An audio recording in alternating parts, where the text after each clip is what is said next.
여러분, 혹시 이런 생각 해보신 적 있나요? 이제 나이도 있는데 좀 쉬면서 살자.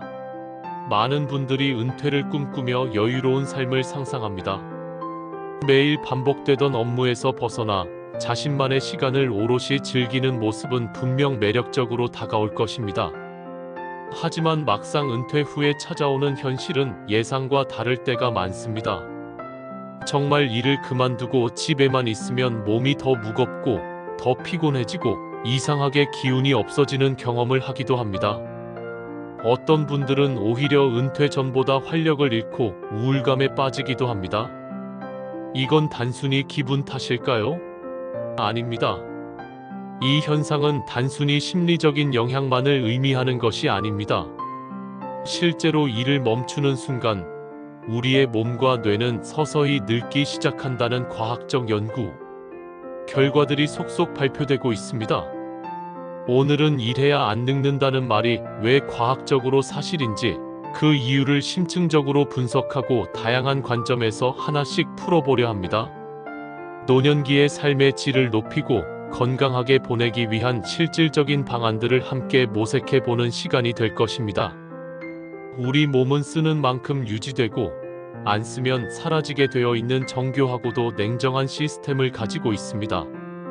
근육은 꾸준히 사용하지 않으면 위축되고 약해지며 관절 역시 움직이지 않으면 유연성을 잃고 굳어집니다. 심장 또한 규칙적인 활동을 통해 건강을 유지하며 심지어 뇌의 복잡한 신경회로망까지도 지속적인 자극과 활동 없이는 기능이 저하될 수 있습니다. 이러한 신체 및 인지 기능은 나이가 들수록 더욱 민감하게 반응하여 사용하지 않을수록 그 퇴화 속도가 가속화되는 경향을 보입니다. 그런데 일이란 건 단순히 생계를 위한 수단을 넘어섭니다. 그것은 우리의 삶의 다양한 형태로 개입하며 이러한 신체적, 정신적, 사회적 기능을 모두 동시에 자극하는 아주 강력하고 복합적인 활동입니다. 매일 아침 정해진 시간에 일어나고 출근을 위해 몸을 움직이며 업무를 처리하기 위해 머리를 쓰고 동료나 고객과 소통하며 관계를 맺는다는 것 자체가 우리 몸 전체를 깨우고 활성화시키는 매우 중요한 자극이기 때문입니다.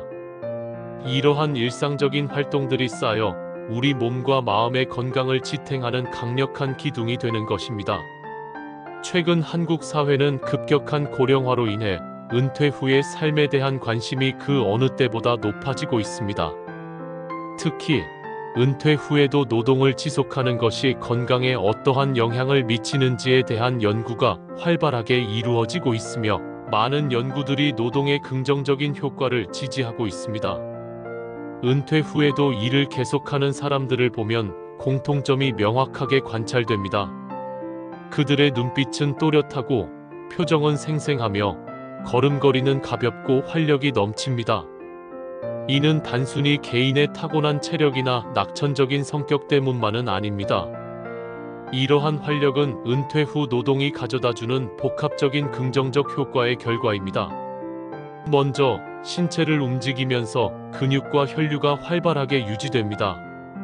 이는 심혈관 건강을 증진하고 근골격계 질환을 예방하는 데 결정적인 역할을 합니다. 또한 사람을 만나고 대화하며 교류하는 과정에서 뇌의 언어감정 회로가 지속적으로 자극됩니다. 이는 인지 기능 저하를 늦추고 치매 예방에도 기여할 수 있다는 연구 결과들이 있습니다. 나아가 이를 통해 하루의 리듬이 일정하게 유지되면서 수면의 질이 안정되고 스트레스 관리에도 긍정적인 영향을 미칩니다. 규칙적인 생활은 생체 리듬을 조절하여 호르몬 균형을 맞추고 이는 다시 면역력 강화로 이어지는 선순환을 만들어냅니다. 즉, 은퇴 후 노동은 신체적, 정신적, 사회적 건강을 통합적으로 증진시키는 강력한 메커니즘을 제공하는 것입니다. 노화는 단순히 시간이 흘러 나이가 들었다고 자연스럽게 발생하는 현상만은 아닙니다. 의학적으로 그리고 생물학적으로 볼 때 노화는 우리 몸의 각 기능들이 쓰이지 않으면서 서서히 그 기능을 상실하고 꺼져가는 과정으로 이해될 수 있습니다. 다시 말해, 움직이지 않는 노화가 진짜 문제이며 이는 비자발적인 은퇴나 사회적 단절로 인해 더욱 가속화될 수 있습니다. 노인학 연구에서는 은퇴 직후 많은 사람들이 건강 상태 만족도가 크게 감소하며 전반적인 삶의 만족도 또한 가파르게 감소하는 경향을 보인다고 지적합니다. 이는 역할 상실감, 사회적 고립, 경제적 불안정 등이 복합적으로 작용한 결과로 해석될 수 있습니다. 그런데 일을 하는 사람은 이러한 부정적인 흐름에서 벗어날 가능성이 큽니다. 아침에 일어나야 할 명확한 이유가 있고, 나를 기다리는 동료나 고객, 또는 책임져야 할 업무가 있으며 오늘 해결해야 할 목표가 있습니다. 이 작은 책임감과 목적 의식이 우리의 몸을 침대에서 일으켜 세우고 뇌를 활성화시키며 하루를 의미 있게 살아가게 만드는 원동력이 됩니다. 이처럼 일은 단순히 경제 활동을 넘어 우리 삶의 활력을 유지하고 노화를 늦추는 강력한 요소로 작용하는 것입니다. 실제로 여러 권위 있는 연구와 통계 자료에서 이러한 결과가 일관되게 나타나고 있습니다. 일을 완전히 멈추고 은퇴한 사람들과 비교했을 때 가벼운 일이라도 꾸준히 자발적으로 하는 노인들이 훨씬 더 높은 건강 지표를 보이는 것으로 확인되었습니다. 예를 들어 규칙적인 노동 활동을 유지하는 노인들은 근육량이 유의미하게 높게 유지되어 낙상 위험이 현저히 낮아지는 경향을 보입니다. 낙상은 노년기 골절의 주요 원인이며 이는 삶의 질을 크게 저하시키는 요인으로 작용하기 때문에 근육량 유지의 중요성은 아무리 강조해도 지나치지 않습니다. 또한 지속적인 사회 활동과 인지적 자극을 주는 노동은 치매 발생률을 40% 이상 줄인다는 놀라운 연구 결과도 있습니다. 이는 뇌 활동이 끊임없이 유지되고 새로운 정보와 문제 해결 과정에 노출되기 때문으로 분석됩니다. 그 이유는 간단하면서도 명확합니다. 몸을 꾸준히 쓰면 혈액순환이 원활해지고 이는 산소와 영양분 공급을 최적화하여 신체 각 기관의 기능을 활성화시킵니다. 뇌가 활성화되고 새로운 정보를 처리하며 문제 해결을 시도하는 과정에서 뇌세포의 연결성이 강화되고 기능적 저하가 억제됩니다. 그리고 사회적 관계가 지속적으로 이어지면서 고독감과 우울증을 예방하고 삶의 의미를 부여받게 됩니다. 결국 움직이는 몸은 단순히 신체적인 건강만을 의미하는 것이 아닙니다. 그것은 생각하는 뇌의 활성화와 살아있는 마음의 만족감을 함께 유지시켜주는 통합적인 건강의 핵심 요소입니다. 한 80대 어르신의 이야기를 들어볼까요? 이분은 평생 시장에서 채소 장사를 하셨습니다. 세월의 흐름 속에 은퇴를 권유받았지만 단호하게 집에만 있으면 병난다며 여전히 매일 새벽 시장에 나가셨습니다. 몸이 예전 같지 않아 좀 불편해도 하루 종일 좌판에 앉아 혹은 서서 손님을 맞이하며 활기차게 장사를 이어가셨습니다. 놀랍게도 같은 나이에 다른 분들보다 훨씬 건강하고 활기찬 모습을 유지하셨습니다. 허리도 꼿꼿하고 기억력도 또렷하며 무엇보다 얼굴에 생기가 넘쳤습니다. 그 이유는 단순한 의지력이나 타고난 체력 때문만은 아닙니다.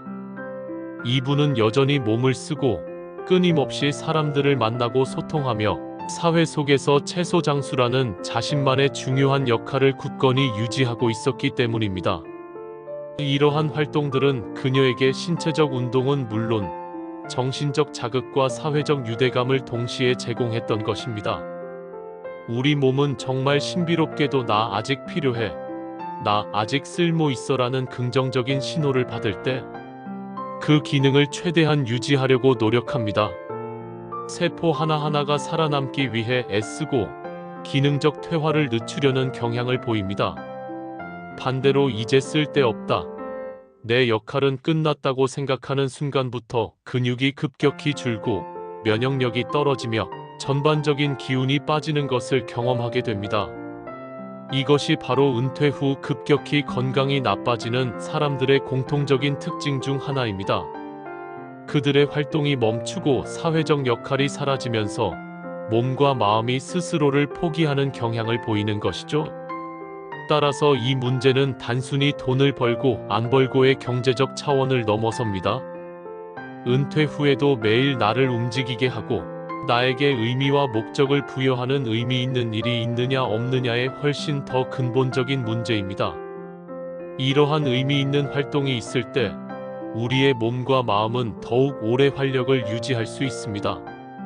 몸이 늙는 속도를 늦추고 건강한 노년을 보내기 위한 가장 좋은 방법은 꾸준히 움직이는 것이라는 점은 이제 명확합니다. 하지만 단순히 걷기 운동이나 체조와 같은 일반적인 신체 활동만으로는 부족할 수 있다는 지적도 있습니다. 왜냐하면 운동은 기본적으로 개인의 의지에 크게 의존하기 때문입니다. 오늘은 하기 싫다고 마음먹으면 안 하면 그만이고 컨디션이 좋지 않거나 귀찮다는 이유로 쉽게 건너뛸 수 있습니다. 물론 꾸준히 하는 것도 중요하지만 강제성이 부족하다는 한계가 있습니다. 반면에 일은 그 성격 자체가 다릅니다. 내가 오늘 일을 하지 않으면 다른 사람에게 피해가 가거나 약속을 지키지 못하게 되는 상황이 발생할 수 있습니다. 이러한 외부적인 책임감과 의무감은 우리를 억지로라도 움직이게 만드는 강력한 동기부여가 됩니다. 그 과정에서 우리는 자연스럽게 근육을 사용하게 되고 관절은 유연하게 유지되며 뇌는 끊임없이 깨어있고 활성화됩니다. 해야 하는 일이 있다는 건 결국 우리의 삶에 명확한 목적과 방향성을 부여하며 이는 곧 살아있는 이유가 있다는 뜻으로 확장될 수 있습니다. 이러한 심리적 안정감과 목적의식은 신체적 건강과 밀접하게 연결되어 노화를 늦추는 데 기여합니다. 일은 또한 뇌 건강에도 매우 지대한 영향을 미칩니다. 우리가 일을 하는 과정은 단순히 육체적인 움직임에만 국한되지 않습니다. 하루 일정을 계획하고 기억하며 주어진 업무를 수행하기 위해 집중하고 문제 해결 능력을 발휘해야 합니다. 약속을 지키고 다양한 사람들과 소통하며 의견을 교환하고 때로는 복잡한 계산을 하거나 새로운 정보를 학습해야 합니다. 이 모든 과정이 전두엽과 기억 회로 그리고 언어 처리 영역을 포함한 뇌의 광범위한 영역을 지속적으로 자극하고 활성화시킵니다. 따라서 일을 계속하는 사람은 그렇지 않은 사람보다 인지 기능이 떨어지는 속도가 훨씬 느리다는 것이 많은 연구를 통해 입증되었습니다. 특히 사람을 직접 상대하며 소통하는 일, 복잡한 계획을 세우고 실행해야 하는 일, 손을 섬세하게 사용해야 하는 정교한 일일수록 뇌 활동을 더욱 활발하게 유도하여 그 효과가 크다고 알려져 있습니다. 이는 단순한 반복 작업보다는 창의적이고 상호작용적인 업무가 뇌 건강에 더욱 긍정적이라는 것을 시사합니다. 결국 일은 단순히 경제 활동을 넘어 우리 몸을 건강하게 유지하는 운동이자 뇌 기능을 활성화시키는 효과적인 두뇌 훈련이며 사회적 유대감을 강화하는 중요한 사회 활동인 셈입니다. 그렇다면 은퇴 후 노화를 늦추고 건강을 증진시키는데 효과적인 좋은 일이란 구체적으로 어떤 특징을 가질까요? 의학적, 노년학적 관점에서 볼 때 노화를 늦추는 일에는 몇 가지 공통점이 발견됩니다. 첫째, 몸을 일정하게 규칙적으로 쓰는 일입니다. 과도하게 힘들지 않으면서도 꾸준히 신체 활동을 유도하여 근육을 사용하고 혈액순환을 촉진하는 일이 중요합니다. 둘째, 사람을 만나거나 적극적인 대화가 필요한 일입니다. 사회적 상호작용은 뇌를 자극하고 고독감을 해소하며 정서적 만족감을 높이는 데 필수적입니다. 셋째, 규칙적이고 반복적인 리듬을 가지는 일입니다. 일정한 생활 패턴은 생체 리듬을 안정화하고 수면의 질을 개선하며 전반적인 신체 및 정신 건강 유지에 도움을 줍니다. 이 세 가지 요소가 함께 충족되는 일이라면 그 자체로 이미 최고의 건강 습관이자 노화 방지 솔루션이라고 할 수 있습니다. 예를 들어 하루에 한두 시간 정도 정원을 가꾸거나 텃밭을 돌보는 일은 적당한 신체 활동과 함께 자연과의 교감을 통해 정서적 안정을 가져다 줍니다. 동네 도서관에서 아이들에게 책을 읽어주는 자원봉사 활동은 사회적 상호작용과 인지적 자극을 동시에 제공합니다. 지역 사회 행사나 봉사 활동에 꾸준히 참여하는 것도 비슷한 효과를 기대할 수 있습니다. 이러한 활동들은 단순히 개인의 취미 생활을 넘어섭니다. 이는 노쇠를 막고 활기찬 노년을 보장하는 실천적 치료법이자 예방의학적 접근 방식이라고 볼 수 있습니다. 몸을 움직이고 생각을 활성화시키며 사람들과의 관계 속에서 의미를 찾게 만들기 때문입니다. 세계 곳곳에서 100세가 넘어서도 여전히 현역으로 왕성하게 활동하는 사람들, 우리가 슈퍼에이저라고 부르는 이들의 공통점은 놀랍게도 단 하나로 수렴됩니다. 바로 매일 하는 일이 있다는 것입니다. 그 일의 크기나 경제적인 보상, 즉 돈의 액수가 중요한 것이 아닙니다. 중요한 것은 매일 아침 눈을 뜨면서 오늘도 누군가를 돕고 무언가를 만들어내고 나에게 부여된 역할이 있다는 감각, 즉 존재의 이유를 느끼는 것입니다. 이러한 목적 의식과 사회적 기여감이 그들의 젊음을 지켜주고 활력을 불어넣는 강력한 원동력이 됩니다. 이들은 은퇴 후에도 자신만의 방식으로 사회와 연결되고 끊임없이 배우고 성장하며 삶의 의미를 재정의하는 과정을 통해 건강한 노년을 보내고 있습니다. 한 일본의 104세 농부가 기자에게 이렇게 말했습니다. 내일 할 일이 있으니까 오늘도 일어납니다. 이 짧은 한마디 안에는 건강한 노년의 비결, 그리고 인간 존재의 근원적인 활력에 대한 모든 답이 응축되어 있습니다. 일은 단순히 생계를 위한 수단만을 의미하지 않습니다. 그것은 우리의 몸과 뇌와 마음을 유기적으로 이어주는 생명의 루틴이자 삶의 활력을 풀어넣는 엔진과 같습니다. 우리가 일을 멈추고 활동을 멈추는 순간 우리의 몸과 마음은 서서히 늙어가기 시작합니다. 그러나 꾸준히 움직이고 배우고 기여하는 한 나이는 단순히 숫자에 불과하며 우리의 삶은 더욱 풍요롭고 의미 있게 지속될 수 있습니다. 그러니까 기억하세요. 피곤하다고 무조건 쉬어야 젊어지는 것이 아닙니다. 우리 몸은 적절한 자극과 활동을 통해 더욱 건강하고 젊게 유지될 수 있습니다. 움직여야, 그리고 의미 있는 일을 통해 세상과 연결되어야 우리는 덜 늙고 더욱 활기찬 삶을 살아갈 수 있습니다. 건강하고 행복한 노년은 결코 저절로 찾아오는 것이 아니라 우리의 꾸준한 노력과 선택에 의해 만들어지는 것입니다.